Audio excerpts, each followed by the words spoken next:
오늘 고린도전서 12장 1절은 형제들아 신령한 것에 대하여는 내가 너희의 알지 못하기를 원치 아니하노니 알지 못하기를 원치 아니하노니 그 말은 알아야 된다는 말을 강조하기 위해서 이렇게 표현한 거죠. 무엇에 대해서 우리가 알아야 되는가? 신령한 것에 대하여 그랬죠. 신령한 것에 대하여는 내가 너희의 알지 못하기를 원치 아니하노니 신령한 것에 대해서 우리는 알아야 합니다. 신령한 것에 대해서 무지해서는 안 됩니다. 근데 신령한이라고 하는 표현 때문에 이 사람들이 좀 오해를 합니다. 이 신령이라고 하는 것을 무슨 신비한 어떤 것, 물론 신비한 그런 면이 없는 것은 아닙니다. 그러나 신비 그 자체를 의미하는 것은 또 아닙니다. 이 영어 표현을 보면 신령한 것을 spiritual gifts라고 하는 단어를 씁니다. spiritual, 그 말은 영적인 그런 말이죠. 영적인. 그러니까 신령한 것이라고 하는 것은 어떤 신비한 것을 보고 말하고 어떤 능력을 가지고 이런 것을 사람들은 많이 생각하지만 그런 의미가 아닙니다. 신령한 것은 성령의 은사, 성령의 선물, 성령의 역사를 가르쳐서 신령한 것이라고 성경은 말씀하고 있습니다. 우리가 여기에 대해서 제대로 알지 못하면, 여기에 대해서 무지하면 우리가 신앙생활 할 때에 상당히 혼란스러울 수가 있습니다. 그래서 잘못될 가능성도 많이 있습니다. 그래서 그 시중에 판매되는 기독교 서적 가운데 많이 팔리는 책들이 참 안타깝지만 이런 혼란스러운 어떤 신비 체험에 대한 그런 것들이 많습니다. 인간은 그 본능적으로 그런 걸 추구하죠. 그런 걸 추구하는데, 근데 성경은 그것에 대해서 그렇게 긍정적으로 말하지 않습니다. 얼마 전에 어떤 목사님하고 길게 통화를 했는데 그 목사님이 한국 교회에 대해서 참 걱정을 많이 합니다. 그 목사님은 이단, 특별히 신천지에 빠진 사람들을 개종시키는 그런 일을 하고 있는데, 그래서 그 교회에는 절반 이상이 신천지에 있다가 개종한 사람들입니다. 근데 그 신천지에 빠진 사람들 왜 빠졌을까? 교회 다니다가 이단에 빠지는 사람들이 많습니다. 그냥 교회 다니지도 않았는데, 예수 믿지도 않았는데 신천지나 무슨 하나님의 교회나 이런 데 빠진 사람들은 그렇게 많지 않습니다. 대부분은 교회 다니던 사람들이거든요. 근데 그 교회 다니던 사람들이 영적인 것에 대해서, 신령한 것에 대해서 제대로 알지 못하고, 그래서 혼란스러운 가운데 그런 사람들의 미혹에, 그런 사람들의 덫에 빠진 거예요. 그래서 제가 이야기한 그 목사님이 걱정을 하는 거예요. 신천지만이 문제가 아니고 한국 교회가 그런 신천지나 하나님의 교회나 이런 그런 데 빠질 수 있는 그런 어떤 그 분위기, 환경, 그런 것들이 아주 너무 농후하다, 그런 이야기예요. 예를 들면 방어를 한다거나 병을 고친다거나 어떤 능력을 행하는 것, 그런 것을 사람들은 아주 크게 여깁니다. 그리고 자기도 그런 은사를 받기를 원합니다. 그런데 이런 일들은 교회 안에만 있는 것이 아니라 다른 종교에도 있습니다. 이단에도 이런 현상들이 있습니다. 그러므로 그 자체가 신령한 것이다, 이렇게 말할 수가 없습니다. 그래서 우리가 이미 살펴보았습니다. 이미 우리가 살펴본 대로 고린도전서 3장 2장 13절에서 영적인 것을 분별하라, 영적인 것을 분별하라 라고 하는 말씀으로 살펴본 적이 있습니다. 이 영적인 것을 이 세상적인 것과 이렇게 분별하지 못하는 그런 사람들이 많이 있습니다. 그래서 영적인 것을, 신앙적인 것을 이 세상적인 것을 가지고 해석하는 거예요. 제가 자주 언급하는 기복신앙 같은 경우 세상의 어떤 부귀영화라고 하는 걸 가지고 세상 사람들이 추구하는 또 인간의 어떤 본능, 그런 걸 가지고 성경을 자꾸 해석을 합니다. 이게 아니죠. 아까 신령한의 신령한이라고 하는 단어가 스피리추얼이라고 했는데, 이 스피리추얼이라고 하는 것은 영적인 것을 말하잖아요.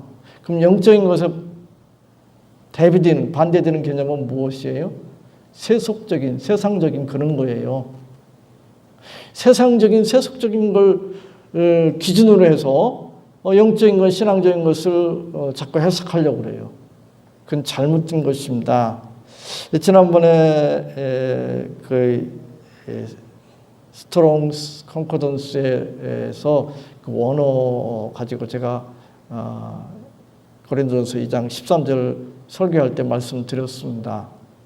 이 영적인 것을 가지고 이 세상적인 것과 이렇게 연결시키거나 이 세상적인 어떤 관점에서 이해하거나 또 세상적인 관점에서 해석하는 것, 그건 잘못된 것이다.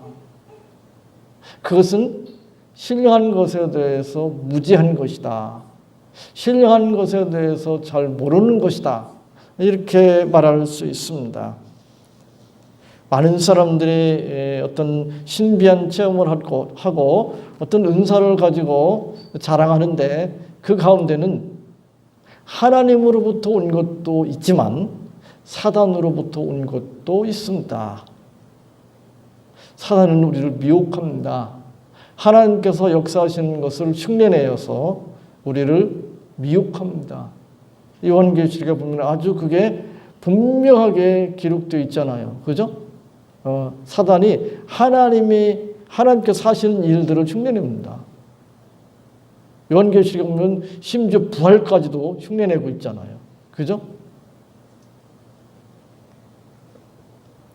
당시 고린도 교회에는 신적인 영감과 초능력을 행사하는 점쟁이들, 또 이방 제사장들이 많이 있었습니다.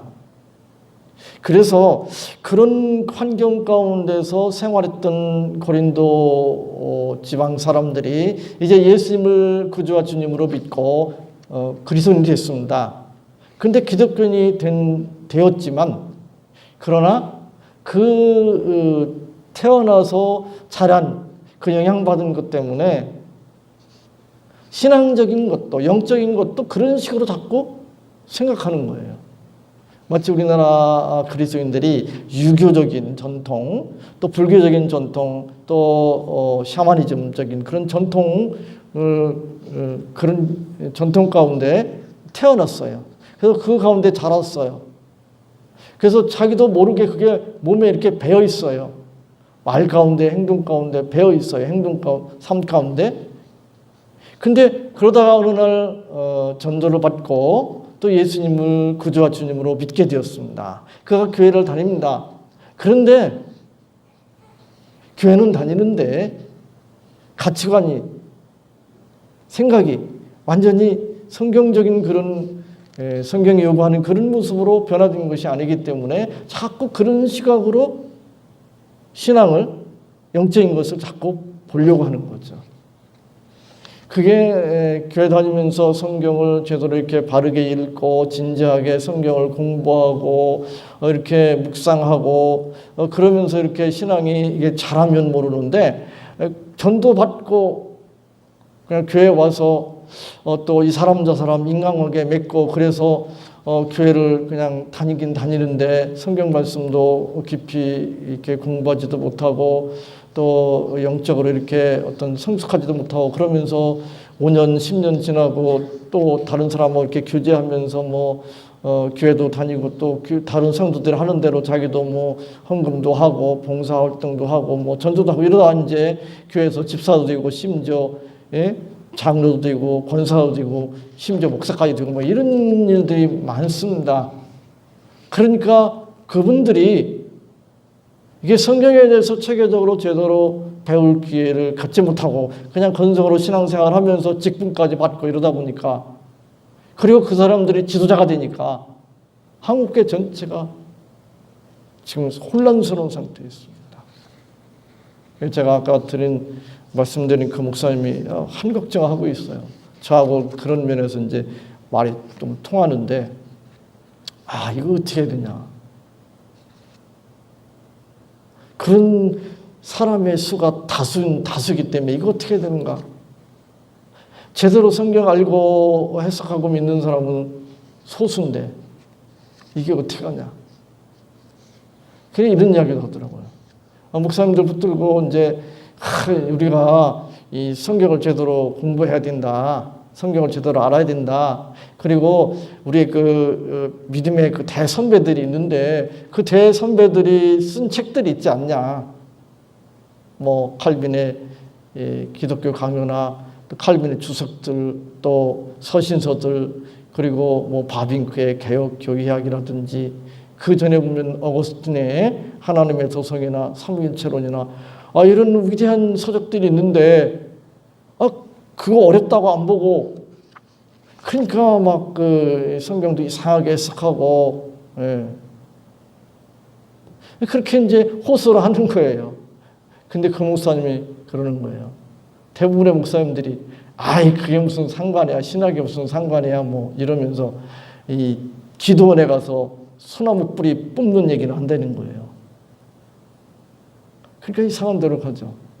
저도 소나무 뿌리는 못 뽑았지만 기도원 가서 여러 번 가서 철야 기도도 해보고 뭐 이상한 환상도 보고 뭐 그런 걸 해봤습니다. 교회에서도 철야 해보고.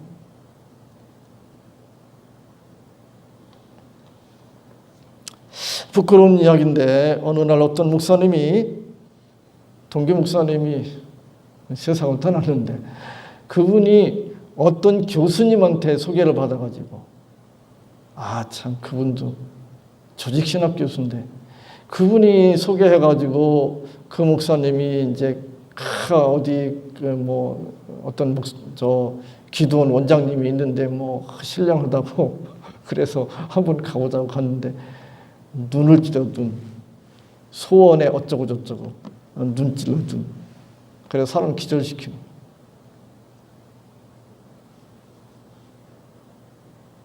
물론 그 정통 교단에서 이단으로 이렇게 나중에 이제 좀 총회 이런 데서 결정을 하기도 했습니다만 저는 한번 어떤 그 인터넷에 사모쌤이나 이 동영상을 본 적이 있습니다. 이름이 있는 목사님입니다. 알려져 있는 목사님이에요. 제가 이름은 이야기하지 않지만. 근데 제가 충격을 받았습니다. 왜 충격을 받았는가 하면 그 목사님이 전기 충격기를 사용하는 걸 보고 제가 충격을 받았습니다. 거기에 목사님들, 사모님들만 모였습니다. 근데 전기 충격기 되면 어떻게 되겠어요? 쓰러지겠죠. 거기에 다 줄을 섰어요. 사모님들이.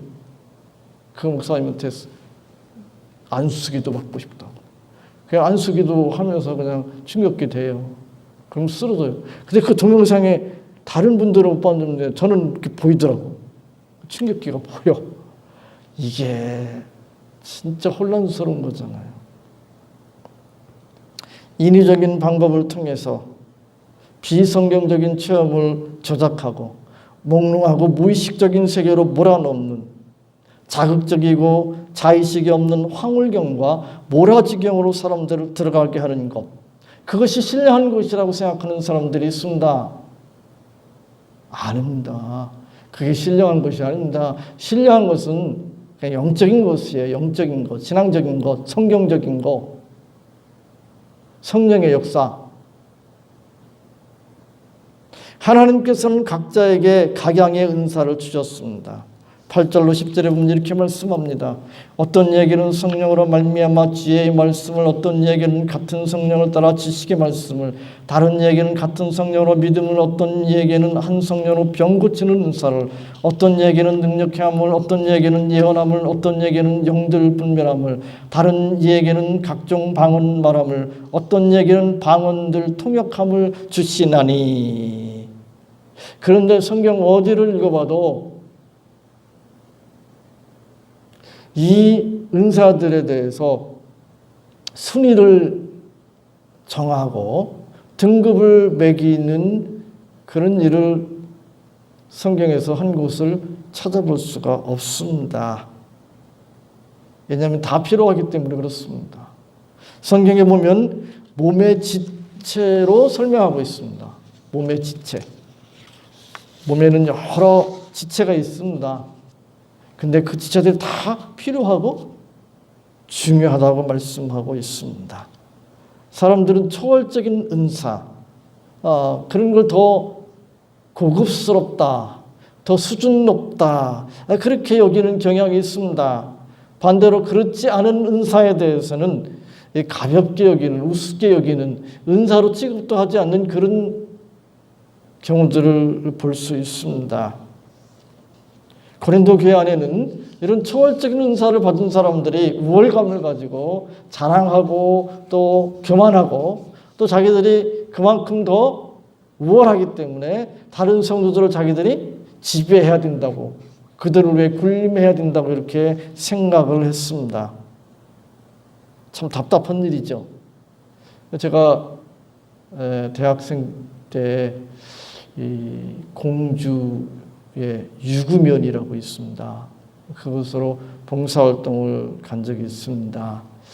근데 거기에 어떤 교회에, 시골 교회, 조그만 교회죠. 그 교회에 가서 며칠 동안 아마 3, 4일 정도 봉사활동 한 것 같아요. 그 논에 가서 피 뽑는 일도 하고, 그때는 다 재래식 화장실이었기 때문에 재래식 화장실 찾아다니면서 소독도 하고 뭐 이런저런, 또 교회 주일학교도 이렇게 운영하고 그런 일들을 했는데 그 목사님이 너무너무 힘들어하고 있었습니다. 뭐 때문에 힘들어하고 있는가? 물론 시골의 조그만 교회이기 때문에 뭐 경제적으로 어려움도 물론 있겠죠. 근데 그것 때문에 힘든 게 아니고 어떤 권사님이 있는데 그 권사님이, 제가 지금 정확히 기억을 못 하는데 이 병 고치는 은사를 뭐 받았대나, 그래가지고 그 교회 그 성도들이 숫자도 많지 않은데 목사님보다는 그 권사님을 더 이렇게 신령하게, 더 수준 높은 그런 존재로 이렇게 여겨서 목사님 얘기는 안 듣고 이 권사님 얘기는 이제 듣는다는 거예요. 그래가지고 그 목사님이 목회를 하는데 너무너무 힘들다는 거예요. 그 권사님 잘못된 거예요. 무슨 병을 얼마나 고치는지는 몰라도 그게 하나님으로부터 왔는지는 모르지만, 아니 하나님께서 그 교회의 지도자로 목사님을 세워주셨는데 목사님을 무시하고 목사님 위에 자기가 군림해? 그럼 그건 아니죠. 그건 어디로 봐도 잘못된 거잖아요. 왜 은사를 주셨습니까? 교회를 세우라고 주신 거잖아요. 하나님께서 우리 몸에 여러 지체를 주셨습니다. 그 지체들을 왜 주셨습니까? 몸을 위하라고 주신 거잖아요. 그리고 지체는 이렇게 겉으로 보이는, 여기 뭐 이제 주로 눈, 코, 귀, 입 뭐 이런 게 주로 많이 보이고 중요시 여기는 거잖아요. 겉으로 보이는 거. 근데 이것만 소중한 게 아니잖아요. 우리 눈에 보이지 않는 이 속에 들어있는 수많은 장기들이 있는데 그 장기도 다 소중합니다. 그 가운데 더 중요하고 덜 중요하고 이렇게 우리가 순서를 먹일 수 있을지 모르지만 그러나 별거 아닌 것 같은 하나도 그 지체가 기능을 상실해버리면 그것 때문에 몸 전체가 심각한 문제가 생겨요. 사람들이 죽을 때 어떤 한두 기관의 지체의 기능이 완전히 상실되거나 그렇게 해서 죽는 거예요. 온몸의 기능이 다 뭐 이렇게 동시에 이렇게 되는 게 아니고 마비되거나 상실하는 게 아니고 몸의 어떤 기능, 지체의 기능 가운데 한두 가지가 이렇게 문제가 생기면 몸 전체가 망가지는 거잖아요. 그런 면에서 볼 때 더 중요하고 덜 중요하고 막 이렇게 순서를 매기고 등급을 매기고 그렇게 할 수 있는 것이 아닙니다. 하나님께서 왜 은사를 주셨는가? 어떤 목사님이 세상 떠나셨는데 대학 총장도 하시고 두 대학을 총장하신 것 같은데 그분한테 직접 들었습니다. 그 목사님이 교수로 계시다가 어떤 교회에 청빙을 받아갔습니다. 근데 그 교회는 하필이면 뭐 은사, 뭐 방언을 못하면 그 신자 취급도 안 하는 그런 교회에 갔어요. 그 전 목사님 이제 그런 성향이 있는 교회였는데, 근데 이 목사님은 방언을 못해요. 방언을 못해. 그러니까 교인들이 이 새로 청빙 온 이 대학 교수였던 그 목사님을 계속 공격하는 거예요. 방언도 못하는 목사가 뭐 목사냐 이런 식으로. 그래서 참다 못해가지고 그 가운데 심한 집사를 불러다가 이야기했던 거예요. 말 그냥 놓고 지팡이 없이 다니는 사람이 제대로 된 사람이냐, 지팡이 없이는 못 다니는 사람이 제대로 된 사람이냐? 할 말 없잖아요. 방언을 비롯해서 은사들은 마치 깜깜한 밤의 랜턴과 같다고 비유할 수 있습니다. 랜턴의 목적은 깜깜한 밤에 길을 비추어 주는 것이라고 말할 수 있습니다. 근데 자기가 그 랜턴을 가지고 있다고 자기를 자랑하고 자기가 우월한 것처럼 생각한다면 잘못된 것입니다.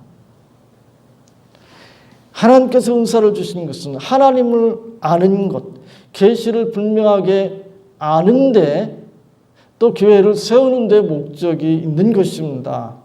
자기 자신을 자랑하고 우월감을 가지고 다른 사람들을 위해 군림하고 다른 사람들을 지배하라고 주신 것이 아닙니다.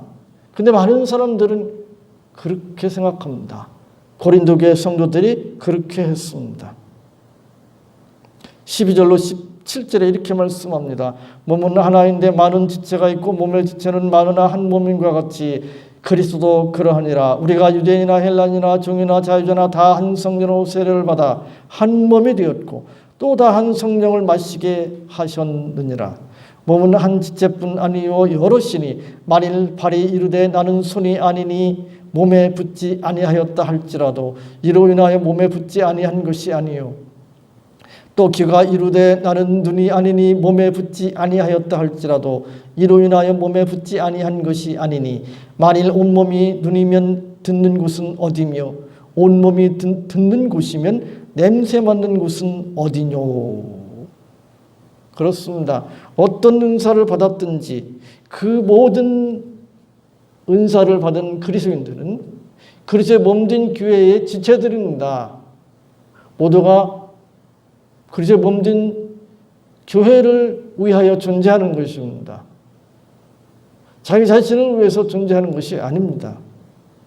지체는 다양하지만 몸이 하나인 것 같이 은사는 다양하지만 또 성도들이 받은 은사들은 다양하지만 그 모든 것이 그리스도의 몸된 교회에 붙어있는 지체들이고 교회 공동체를 위하도록 하나님께서 주신 것입니다. 시선을 끌고 관심을 가지게 하는 눈이나 코나 입, 귀 이런 것들이 눈에 보이지 않는 심장이나 위나 폐나 기타 여러 가지 췌장 이라든지 이런 것보다 더 중요하다 이렇게 말할 수는 없습니다. 모두가 귀하고 또 필요하다고 말할 수 있습니다. 따라서 우리가 해야 할 일은 무엇인가? 어떤 지체가 더 중요하고 귀하냐를 따지는 것이 아니라 어떤 은사가 더 고급스러우냐를 따지는 것이 아니라 모두가 그리스도의 몸된 교회를 위하여 사용해야 합니다. 고린도 교회 안에는 분쟁이 있었습니다. 분파가 있었습니다. 왜 그런 일이 벌어졌습니까? 하나님께서 주시는 은사들을 가지고 자기가 더 우월한 은사를 받았다고 생각을 하고 다른 성도들하고 경쟁하는 거예요. 은사 가지고. 그리고 자기가 받은 은사가 더 우월하기 때문에 다른 성도들을 지배해야 된다고 생각을 했습니다. 그러니 서로 싸울 수밖에 없었습니다. 파벌이 될 수밖에 없었습니다.